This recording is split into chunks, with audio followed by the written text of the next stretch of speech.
Hi there, welcome to Homeschooling with Hira. I hope you all are well.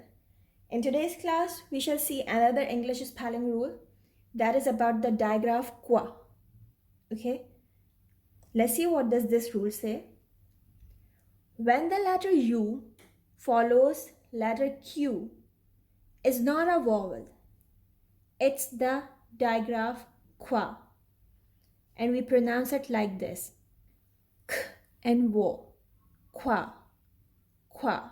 In fact, all the time when we need to use Q, we use this digraph, that is qua. In English, we never use Q as a single letter. It is always used in a digraph form, that is qua. Okay? One more fact about this, qua can come in the beginning of a word or in the middle of a word, but can never come in the end of a word because English words do not end in I, U, J or V. Okay? So come on, let's see some examples. This is qua is, qua is, quiz. Qua ak, two letter k, we will read it only once. Qua ak, quack. Qua e n, two letter e means the long e sound. Qua e n, coin. Now a few words with qua in the middle.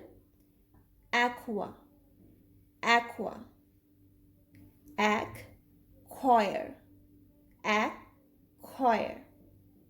You can find out in all these examples that U is not the vowel in any of them.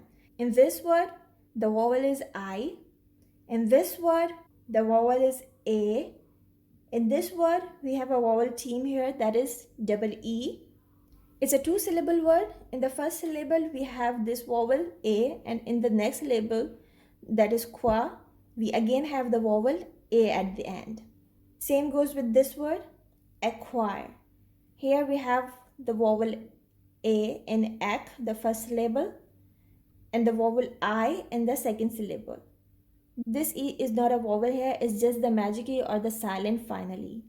So the word is acquire with two syllables and two vowels, A and I. So that's the end of today's video. I hope you have liked it. If yes, please hit the like button, share the video.